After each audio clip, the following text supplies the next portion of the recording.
to discuss in this chapter, and the topic he made, that is dishonor of bills of exchange. आपका bills of exchange dishonor होता है भाई. जब आपका bill dishonor होगा तो उस केस में how we will be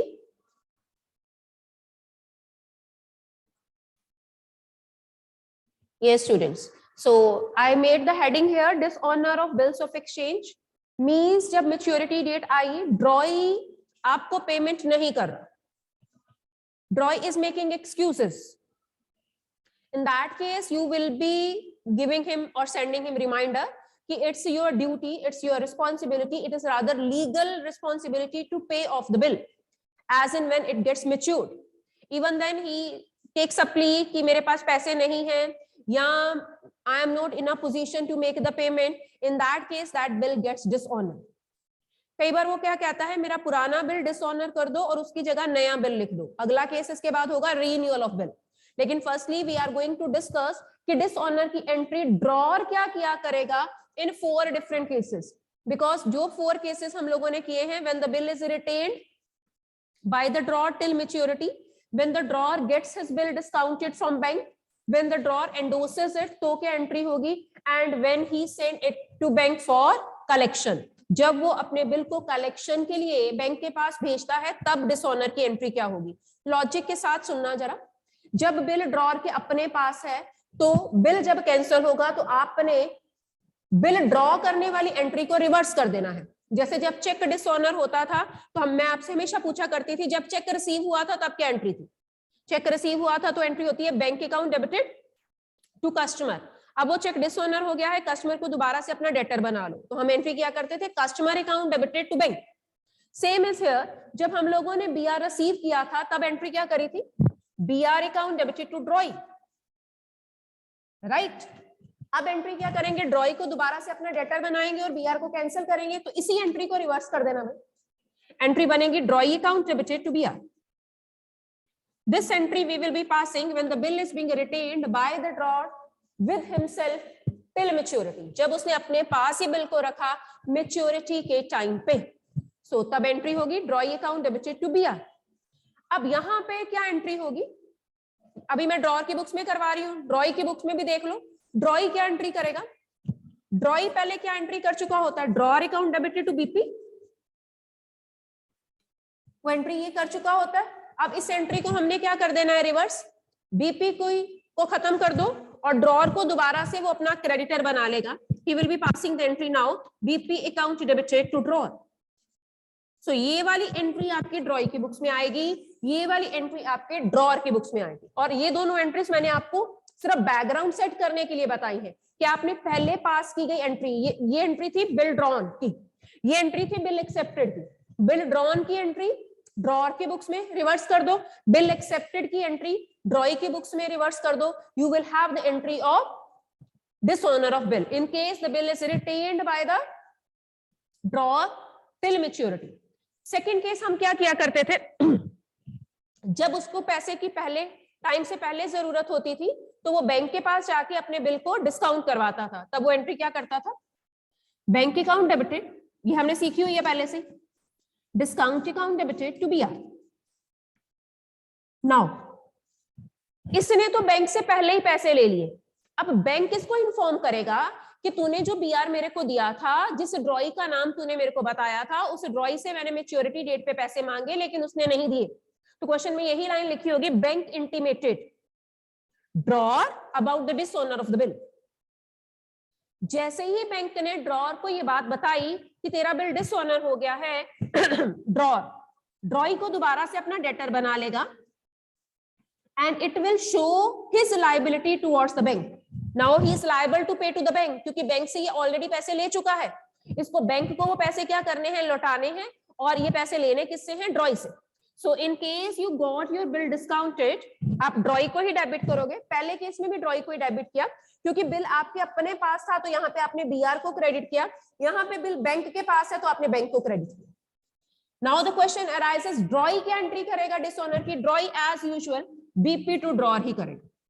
उसे कोई फर्क नहीं पड़ता कि बिल आपने अपने पास रखा है या बिल आपने डिस्काउंट करवाया है. ड्रॉई की बुक्स में always you will be passing the same entry for dishonour in all the 4 cases. क्योंकि हम लोगों ने पहले से डिस्कस किया है, drawee is not related with discounting of the bill, drawee is not related with endorsement of bill, drawee is not related when you send your bills for collection to the bank. So entry will get changed only in case of draw. Draw is going to pass the same entry every time. He will be cancelling the BP.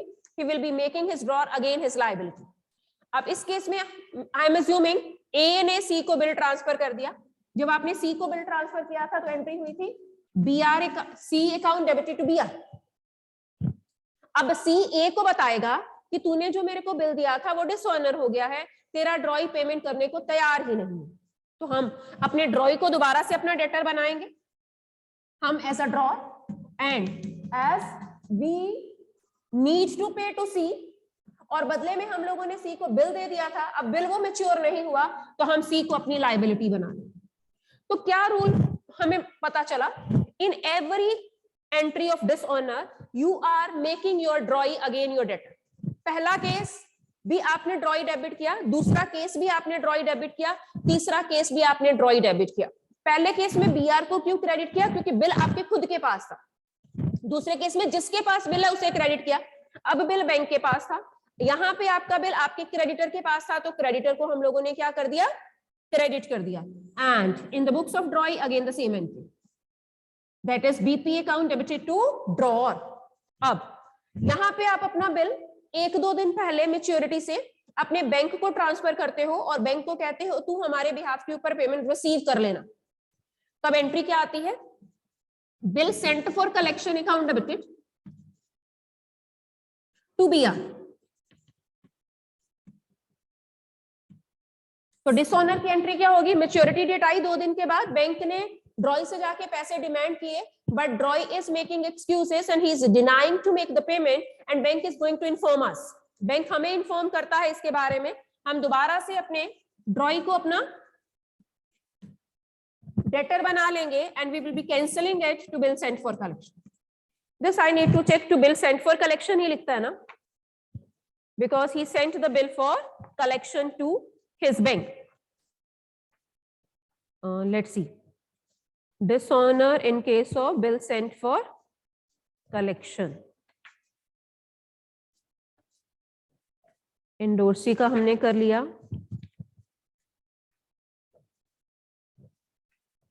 In 16th illustration we have this case.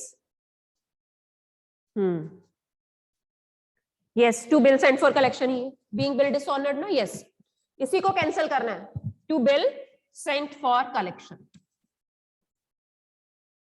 ठीक, तो पहले case को छोड़ के बाकी सारे cases में जिसके पास बिल है आपने उसे क्रेडिट किया.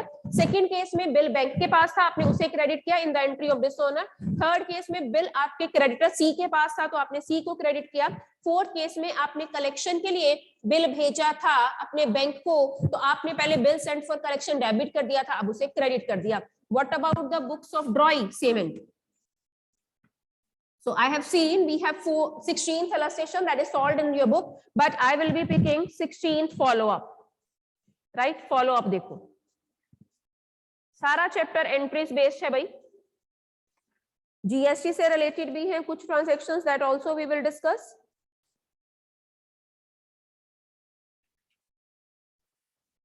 जीएसटी की एंट्रीज अदरवाइज आपको करवाई होती है. आपके बुक में वैसे इससे पहले केस था रिटायरिंग अ बिल अंडर रिबेट. अब मैंने पहले डिसऑनर स्टार्ट करवा दिया, रिटायरिंग अ बिल अंडर रिबेट हम बाद में पिक करते हैं. Illustration 16 on page number 14.33 and on the very next page we have follow up 16 on page number 14.35. Open the page 14.35. Right? So first case दोनों की books में पूछा है. In the books of Randeep and Shekhar. Let's see. 16 follow up. Everybody will read.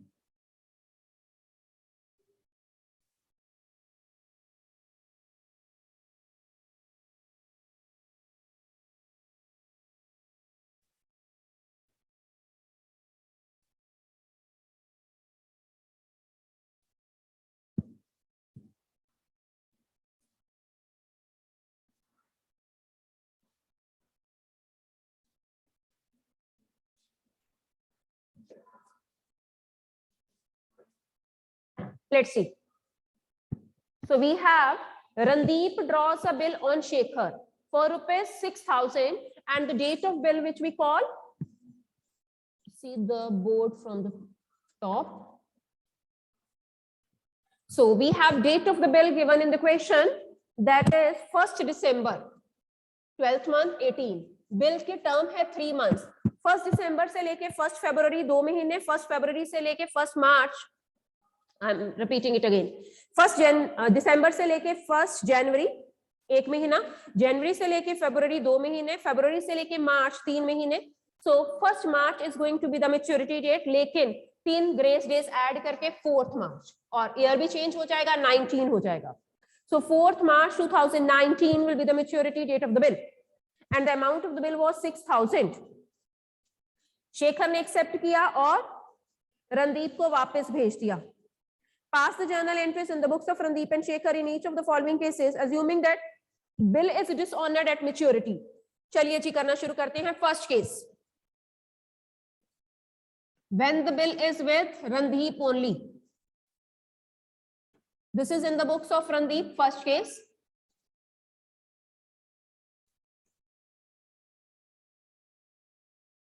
Format, this is for date, this is for particulars, amount. Now in the books of Shekhar,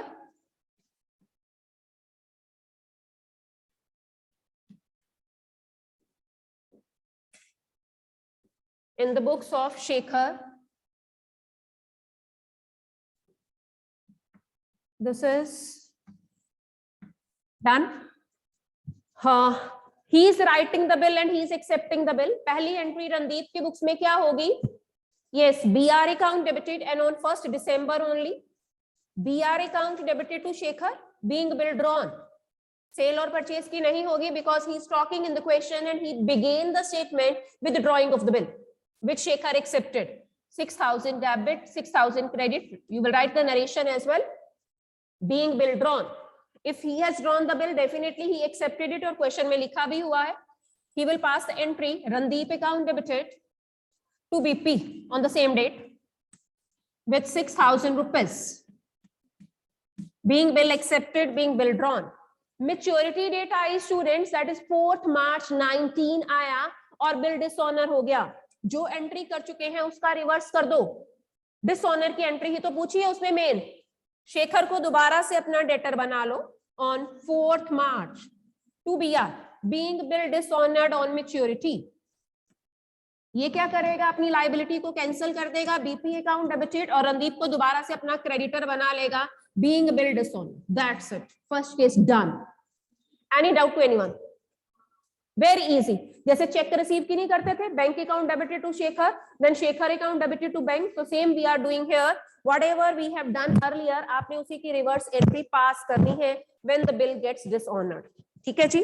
जब bill dishonour होता है तो पहले पास की entry का reverse कर दो. So same we are doing here. Come to next, second case of discounting. 6,000 के बिल के बदले में आपने अपने बैंक से उसे डिस्काउंट करवाया on the same day. अगर वो डेट नहीं देता तो देखना, मैंने इंटेंशनली यही रेस किया, यहां से कुछ भी नहीं रेस किया. क्यों नहीं रेस किया? I will tell you. Discount करवाने की एंट्री आप पहले करिए. डिस्काउंट करवाने की एंट्री क्या होगी?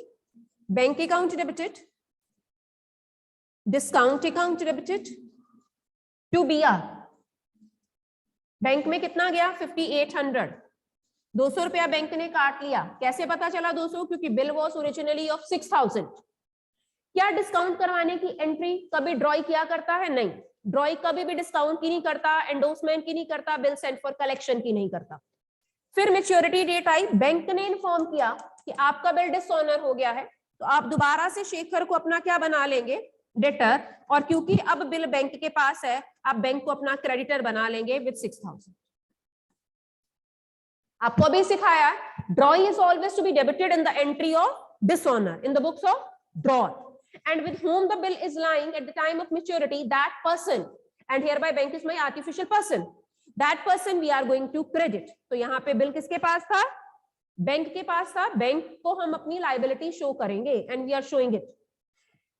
क्या ड्रॉई की बुक में डिसऑनर की एंट्री चेंज होगी? नो. ड्रॉई चाहे फर्स्ट केस है, चाहे सेकंड केस है, चाहे थर्ड केस है, चाहे फोर्थ केस है, डिसऑनर की entry will remain same. So that's why intentionally I didn't erase it. मैंने इसे इरेज ही नहीं किया क्योंकि मेरे को पता है every time I will be passing the same entry in the books of my draw, and he is passing the entry, he is just making the reverse of the first entry, BP liability को cancel कर रहा है and Randeep को दोबारा से अपना creditor बना रहा है, Shekhar. Now come to the third case, when bill is transferred in the favour of Salman. किसने बिल ट्रांसफर किया? रणदीप ने। किसको? ये third case I am doing, Salman को। तो एंट्री क्या आएगी? Salman account debited to B R, Salman account debited to B R. अगर डेट के बारे में कुछ नहीं कहता तो आई एम एज्यूमिंग 1 दिसंबर को ही ये एंट्री हुई होगी। Salman account debited, Salman is the receiver here, debit the receiver and credit what goes out, BR is moving out, that is 6000। क्या जब आप एंडोर्स करते हो ड्रॉई को कोई फर्क पड़ता है? ड्रॉई कभी भी एंडोर्समेंट की कोई भी एंट्री नहीं करता स्टूडेंट्स, आपको पहले से बताया हुआ है। Drawee is least bothering about it, that either you are keeping the bill with yourself और you are getting your bill discounted from bank or you are transferring or endorsing it to someone, so he is never bothering about it. अब सलमान ने रणदीप को बताया maturity पे कि bill क्या हो गया है? डिसऑनर। हम दोबारा से शेखर को अपना डेटर बना लेंगे और क्योंकि बिल सलमान के पास है, जिसके पास बिल होता है उस पार्टी को हम एंट्री में क्रेडिट करते हैं ऑलवेज। जैसे सेकंड केस में बिल बैंक के पास था तो मैंने शेखर को डेबिट किया, बैंक को क्रेडिट किया। अब बिल सलमान के पास है तो मैंने शेखर को डेबिट किया, सलमान को क्या किया? Credit, being bill dishonoured at maturity. तो this is our third case, right? क्या इसकी बुक्स में एंट्री कोई चेंज होगी? नो। इसकी बुक में पहली एंट्री बिल एक्सेप्ट करने की है, दूसरी इसकी किसकी एंट्री है? डिसऑनर की। ये कभी भी कोई एंट्री नहीं पास करता of endorsing the bill, endorsement की ये कभी भी एंट्री पास नहीं करता, right? So now we are moving to fourth case, when Randeep is sending his bill to the bank for collection. क्या एंट्री करेंगे?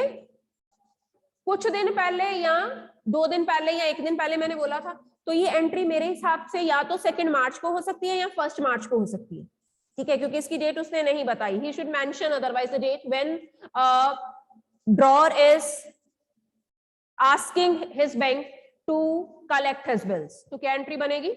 Bill sent for collection account debited to BR, bill sent for collection to BR, that is 6000। जैसे ही maturity date आई, इसके bank ने रणदीप को बता दिया कि bill क्या हो गया है? डिसऑनर। ये शेखर को दोबारा से डेटर बना लेगा और बिल सेंट फॉर कलेक्शन को क्रेडिट करते। कोई फर्क नहीं पड़ेगा शेखर को। शेखर की बुक्स में जो 2 एंट्रीज पहले केस में हुई हैं वही सेकंड केस में, वही थर्ड केस में, वही फोर्थ केस में, bill sent for collection. Done.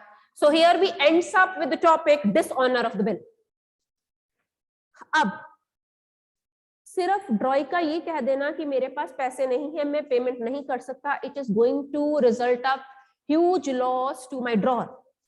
और क्योंकि जब हम लोगों ने अपने ड्रॉई से बिल एक्सेप्ट करवाया था, हमने उसके ऊपर एक रेवेन्यू स्टैंप लगवाई थी।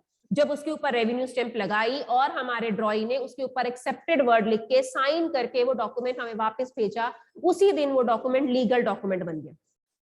आप 2-4 बार उसे रिमाइंडर भेजोगे, कोई बात नहीं, 10-15 दिन का और टाइम ले ले, लेकिन हमें बिल की पेमेंट चाहिए। अगर वो ये बातें भी नहीं मानता and he is making excuses and excuses, then you as a drawer are having the right to go to the court. आप कोर्ट में उसके अगेंस्ट केस फाइल कर सकते हो। तो ड्रॉअर के पास फुल राइट है कि वो ड्रॉई के अगेंस्ट केस फाइल करे। For that he will be going to the court and he will be appointing a notary public who will be sending the summons or legal notice to the drawee. अब जो भी खर्चा आएगा drawer bear करेगा, किस चीज का? सम्मन भेजने का या लीगल चार्जेस का। और जो एडवोकेट या नोटरी आप अपॉइंट करते हो, जो आपके ड्रॉई को सम्मन भेजता है, उसे हम नोटरी पब्लिक कहते हैं। वो बदले में कुछ फीस लेता है उसकी, उसे हम नोटिंग चार्जेस बोलेंगे पूरे चैप्टर। So noting charges sometimes will be given in the question. मेरे को उन नोटिंग चार्जेस का क्या करना है, let's see. Whenever the noting charges are given, then how that are to be considered. आपकी बुक में दो वर्डिंग लिखी है, one is noting and other is protesting. हम दोनों वर्ड्स को पढ़ेंगे क्योंकि दोनों का 1 मार्क में meaning he can ask in the paper. Noting का मतलब है he is going to note down the whole story being told to him by the drawer. Drawer ने जो भी कहानी उसको बताई है, जो भी बैकग्राउंड ड्रॉई का बताया है, वो सारा कुछ लीगली अपने रजिस्टर में नोट कर लेता है। उस होल प्रोसेस को हम नोटिंग कहते हैं। और क्योंकि उसने लीगल नोटिस भेजना है किसके बिहाफ के ऊपर, ड्रॉअर के बिहाफ के ऊपर ड्रॉई को, बदले में वो कुछ फीस चार्ज करता है जिसे हम नोटिंग चार्जेस कहते हैं। So noting charges are always to be debited in the books of drawee. Court का भी बाद में डिसीजन नहीं निकलेगा कि आपसे पैसे निकलवाने के लिए ड्रॉअर ने जो खर्चा किया है वो ड्रॉई को ही लौटाना है, ड्रॉअर को। So noting charges are basically the expense of ड्रॉई। ड्रॉई की बुक्स में नोटिंग चार्जेस हमेशा क्या होंगे, डेबिट, और ड्रॉअर की बुक्स में noting charges are neither to be debited nor to be credited, only the amount of the bill tends to increase. Numerical समझ लो पहले। फॉर एग्जांपल 1000 का बिल था और वो डिसऑनर हो गया और 100 रुपए नोटिंग चार्जेस लगे, ठीक है। अब ड्रॉअर ड्रॉई को बोलेगा ये 100 रुपया मैंने तेरे से ही लेना है। इट मींस कि अब वो ड्रॉई से कितना लेगा, including noting charges, he will be taking the money from the drawee, that is 1100. How he will be passing the entry, and this amount he will be adding in the entry of dishonour. For example A और B का case है, B to B are, और क्योंकि आपने ये noting charges अपनी pocket में से पे करे हैं to cash, credit what goes out. Bill was of 1000, 100 रुपया आपने नोटिंग चार्जेस पे किया, बी से आप कितना लोगे, 1100. So this will be the entry of dishonour when noting charges are being given, and the case is first when the bill is retained by the drawer till maturity. Maturity तक अगर drawer अपने पास ही bill रखता है तो वो खुद अपनी pocket में से क्या करता है, नोटिंग चार्जेस की पेमेंट करता है। अब बी क्या करेगा, बी की सिंपल एंट्री आपको बताई हुई है, BP account debited to drawer, और ड्रॉअर का नाम यहाँ पे क्या है, ए है।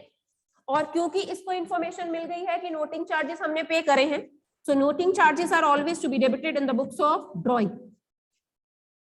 BP was of 1000, 100 rupees noting charges, इसको खुद खर्चा बेयर करना पड़ेगा, कोर्ट का भी यही डिसीजन होता है। So now he is liable to a with rupees 1100, not with 1000 only, because he was denying to make the payment at the time of maturity.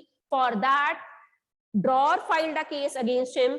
For this purpose he paid a nominal fee to his advocate or to his notary public, and that expenses who is going to bear originally, that is drawing.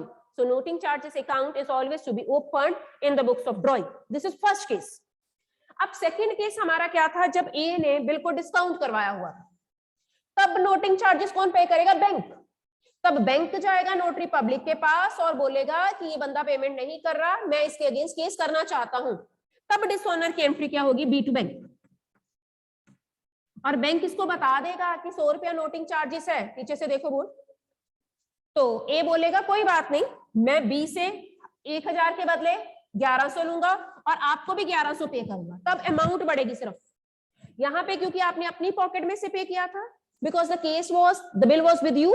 यहाँ पे bill किसके पास है, bank के पास है, तो bank will make the payment of noting charges. Narration में लिखना सिर्फ being bill dishonoured and noting charges paid by bank, और अमाउंट भी बढ़ा के लिखनी है। क्यों, क्योंकि 100 रुपया नोटिंग चार्जेस का इसमें ऐड होगा। इसकी एंट्री में कोई चेंज नहीं होगी, चाहे बिल आपके पास है चाहे आपने बैंक से डिस्काउंट करवाया, इसकी entry will remain same. Now come to the third case, जब ए ने बिल सी को ट्रांसफर किया है तब भी एंट्री क्या आएगी, बी टू सी। अब कौन पेमेंट करेगा नोटिंग चार्जेस की, सी। C will file a case against B and C will ultimately inform A. तो A बोलेगा कोई बात नहीं, मैंने 1100 B से लेना है और आपको भी मैं 1100 ट्रांसफर कर दूंगा। So again we are increasing the amount. इन दोनों एंट्रीज में we are increasing the amount. As we are taking that amount from our drawee and बदले में वही पैसा हम अपने क्रेडिटर को पे करेंगे और यहाँ पे अपने बैंक को पे करेंगे, ठीक है। इसकी एंट्री में कोई चेंज नहीं आएगा। ड्रॉई will pass the same entry for dishonour and noting charges, right. Fourth case क्या था, जब आपने बिल कलेक्शन के लिए भेजा था, और यू नो कलेक्शन के लिए जब हम भेजते हैं तो मैच्योरिटी डेट के पास ही भेजते हैं। तो बैंक आपको बोलेगा ये पकड़ लो आपके बिल मैच्योरिटी पे आपका ड्रॉई नहीं दे रहा, तो आप वहां पे खुद केस फाइल करोगे, क्योंकि 1-2 दिन पहले ही तो आपने बैंक को अपॉइंट किया है अपना एजेंट, तो bank will inform you that your drawee is not making the payment.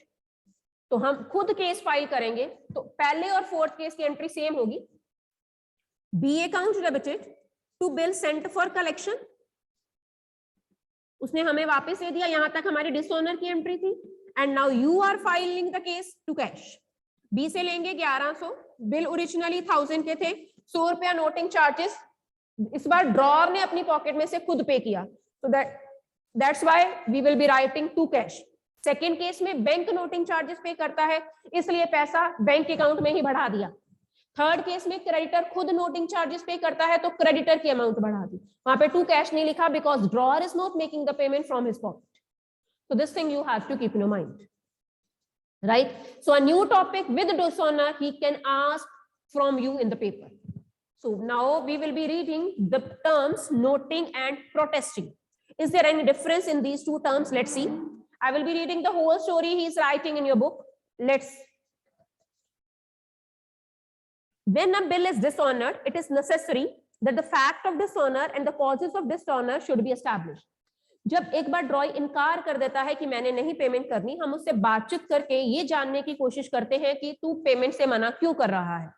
So drawer approaches the court, वो कोर्ट के पास जाता है ताकि कोर्ट का ऑर्डर तो वो मानेगा ही, हम उसे लीगल नोटिस भेजते हैं तो वो हमें कारण बताएगा कि वो पेमेंट क्यों नहीं कर रहा। After this period again you have to rejoin for your second class, right, for this accountancy only with my ID. When the drawer approaches the court for legal action, the drawer can prove that the bill was not properly presented for payment and may escape legal action. अब हो सकता है कि drawer ही कह दे कि drawer ने तो मेरे से पैसे मांगे ही नहीं, मैं तो पेमेंट करने को तैयार हूं, तो वहां पे वो अपना पार्ट और अपना केस फॉरवर्ड कर सकता है, मींस उसे भी सुनवाई का पूरा मौका दिया जाएगा।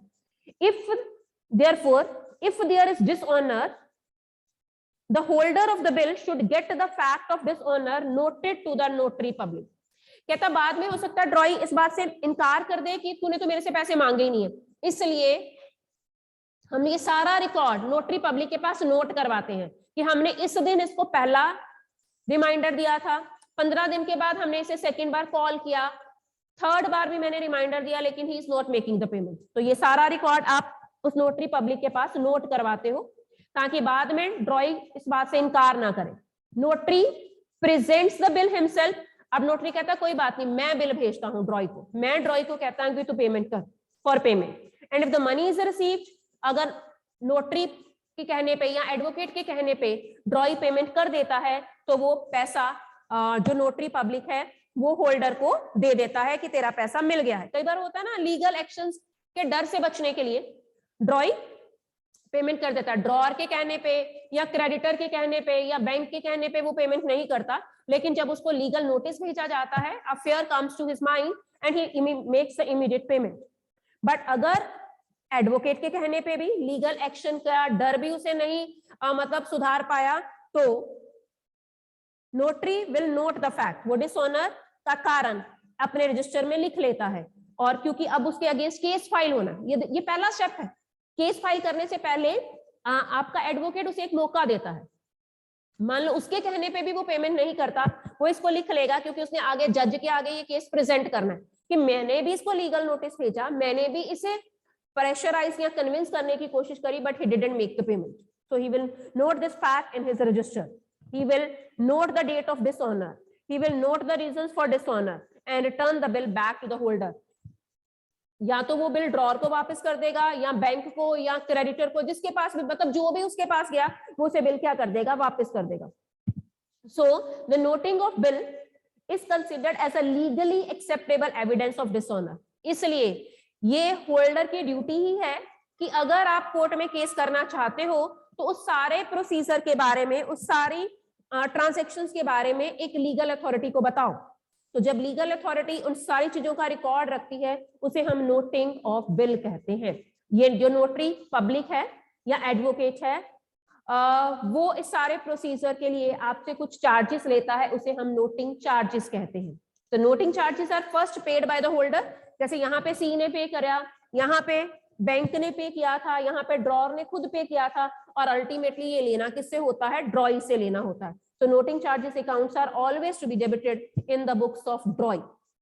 When you rejoin after 2 minutes, we will be reading protesting, because protesting is another paragraph he made in your book.